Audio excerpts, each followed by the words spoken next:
สบายดีพี่น้องสวัสดีค่ะพี่น้องจ้ามื้อนี้ก็มาพบพ่อกับช่องสาวตุ๊ก Channel อีกคือเก่าเด้อมามื้อนี้มาพ้อกันในช่วงยามเที่ยงๆเด้อพี่น้องตอนนี้อากาศอยู่ที่บ้านของสาวตุ๊กก็บ่ค่อยหนาวแล้วเนาะพี่น้องเนาะอากาศก็มีแดดแต่ว่าบ่มีลมพี่น้องอากาศพอดีอยู่เนาะพี่น้องอากาศดีๆพี่น้องมื้อนี้เนาะพี่น้องเนาะมาพี่น้องมามื้อนี้สาวตุ๊กเองก็จะมาเว้าถึงเรื่องของรัฐกอทุเลและประเทศไทยเนาะพี่น้องเนาะคือมีคลิปเมื่อวานนี้สตูก็ได้เอาลงเนาะพี่น้องเกี่ยวกับรัฐกอทุเลที่จะมาเป็นจังหวัดที่78ของประเทศไทยเนาะพี่น้องคือในความรู้สึกของสตูเองก็ดีใจเนาะพี่น้องดีใจแทนรัฐกอทุเลแล้วก็ดีใจแทนประเทศไทยพี่น้องที่ทั้งสองประเทศน่ะจะมารวมตัวอยู่นำกันเนาะพี่น้องเนาะมาเป็นประเทศเดียวกันพี่น้อง แต่ว่ามีทาง FC ท่านหนึ่งเนาะพี่น้องเพิ่นก็ได้เม้นมาบอกสตูว่าระหว่างประเทศไทยและรัฐกอทุเลน่ะแบบว่าคล้ายๆแบบว่าเพิ่นมาบอกว่าบ่ได้รวมตัวเป็นประเทศเดียวกันเนาะพี่น้องทางรัฐกอทุเลก็คือเพื่อเพิ่นจะได้มาตั้งเป็นประเทศของตัวเองเพิ่นก็เสียเลือดเนื้อมากะค่อนข้างหลายเนาะพี่น้องคือในความเข้าใจของสตุกในตอนนี้ก็คือทางรัฐกอทุเลแล้วก็ประเทศไทยน่ะ บ่น่าจะมารวมตัวเป็นประเทศเดียวกันเนาะพี่น้องเนาะแต่ว่าเป็นแค่เพื่อนบ้านเนาะพี่น้องในความรู้สึกของสตุกอะถ้าหากว่าเป็นแค่เพื่อนบ้านสตุกเองก็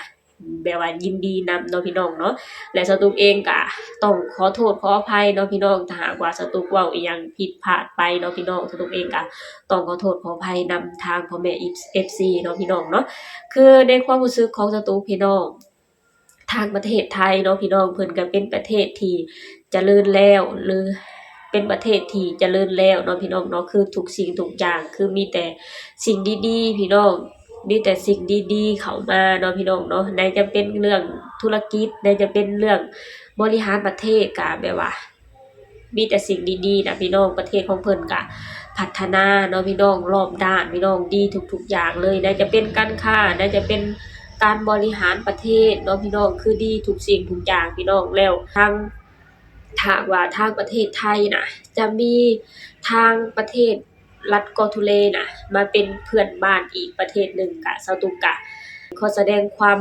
สตุกเองก็ขอแสดงความยินดีนำประเทศไทยเนาะพี่น้องที่จะมีประเทศรัฐ Portugal มาเป็นเพื่อนบ้านเพิ่มอีกประเทศหนึ่งเนาะพี่น้องเนาะส่วนทางประเทศรัฐ Portugal ก็คือเป็นประเทศที่ กำลังประกาศเอกราชเนาะพี่น้องเพื่อเป็นเอกราชเป็นของตัวเองเนาะพี่น้องคือประเทศใหม่อะพี่น้องสตุกเองก็ขอแสดงความยินดีนำที่ทางรัฐกอทุเลน่ะได้ประเทศเป็นของตัวเองแล้วก็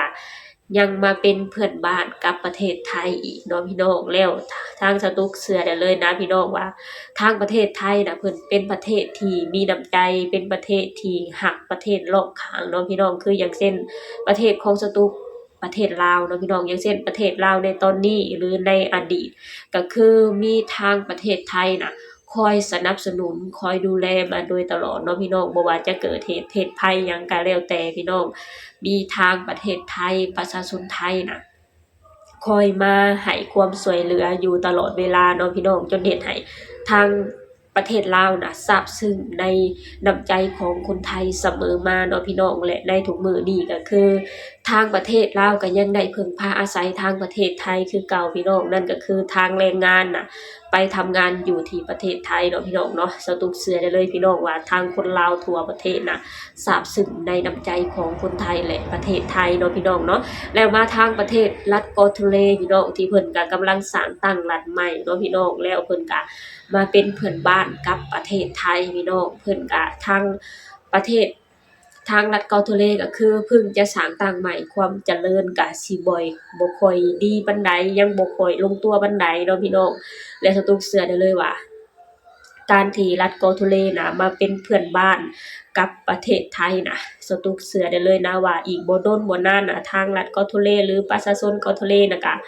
จะได้รับการช่วยเหลือจากประเทศไทยเนาะพี่น้องโดยการได้ไปทำงานไปหาเงินอยู่ที่ประเทศไทยพี่น้องสตุกเชื่อแบบนี้เด้พี่น้อง เพราะว่าทางรัฐเกาหลีและประเทศไทยก็คือชายแดนติดกันเนาะพี่น้องคือต้องเชื่อได้เลยนะว่าความพัฒนาของรัฐเกาหลีน่ะจะดีขึ้นไปเรื่อยๆเนาะพี่น้องสตุกก็เชื่อมั่นว่าทางรัฐเกาหลีน่ะถ้าหากว่าเพิ่นบ่เก่งแท้นะเพิ่นคือสิบ่สามารถ แยกตัวออกมาสร้างตั้งหลักเป็นของตัวเองอย่างแน่นอนเนาะพี่น้องสตุกเชื่อแบบนี้เนาะพี่น้องเนาะคือสรุปแล้วค่ะพี่น้องสตุกอะในความรู้สึกของสตุกน่ะตอนแรกๆน่ะคือสตุกดีใจตรงที่ว่าทางรัฐเกาะทุเลและประเทศไทยน่ะจะได้มาเป็นประเทศเดียวกันจังหวัดที่78เนาะพี่น้องในความรู้สึกของสตุกอะสตุกก็ดีใจแล้วก็ยินดีนำเนาะพี่น้องแต่ว่าพอทาง FC มาเม้นบอกว่าน่าจะบ่ได้เป็นประเทศน่าจะบ่ได้เป็นประเทศเดียวกันแล้วแต่จะเป็นเพื่อนบ้านเดียวกันน่ะพี่น้องสตุกก็ยังยินดีแล้วก็ดีใจนำ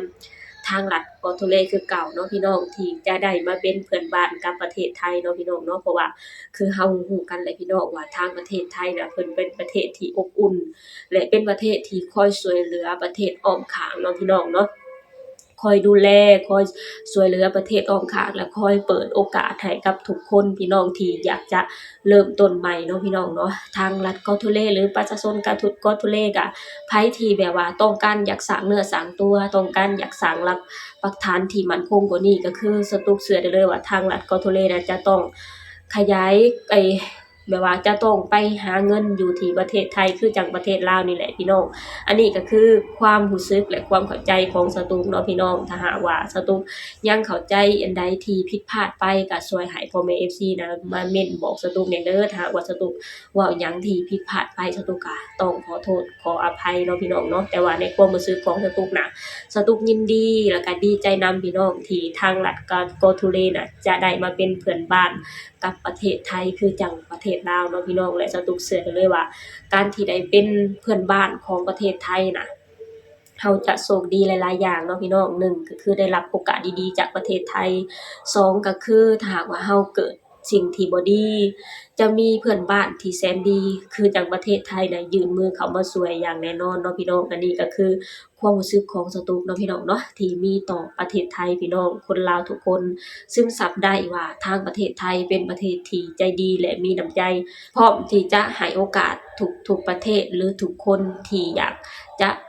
ไปสร้างเนื้อสร้างตัวเนาะพี่น้องและในความรู้สึกของสตุกก็คือถ้าหากว่าจะไปก็คือต้องไปอย่างถูกต้องตามกฎหมายและบ่เฮ็ดให้ประเทศของเพิ่นเดือดร้อนเนาะพี่น้องเพราะว่าเพิ่นช่วยเหลือเราด้วยใจเปิดโอกาสให้เราด้วยใจเราไปทำงานอยู่ที่ประเทศเพิ่นก็คือตั้งใจทำงานด้วยใจและไปอย่างถูกต้องตามกฎหมายเนาะพี่น้องเนาะอันนี้ก็คือ ความรู้สึกของสตูกเนาะพี่น้องเนาะนี่แหละพี่น้องถ้าว่าสตูกเข้าใจอิหยังที่ผิดพลาดไปสตูกก็ต้องขอโทษขออภัยเนาะพี่น้องเนาะโอเคพี่น้องสำหรับคลิปนี้สตูกเองก็จะขอจบลงเท่านี้ก่อนเด้อฝากให้พี่น้องช่วยกดไลค์กดแชร์กดติดตามให้ช่องสาวตุก Channel ด้วยเด้อสบายดีสวัสดีค่ะ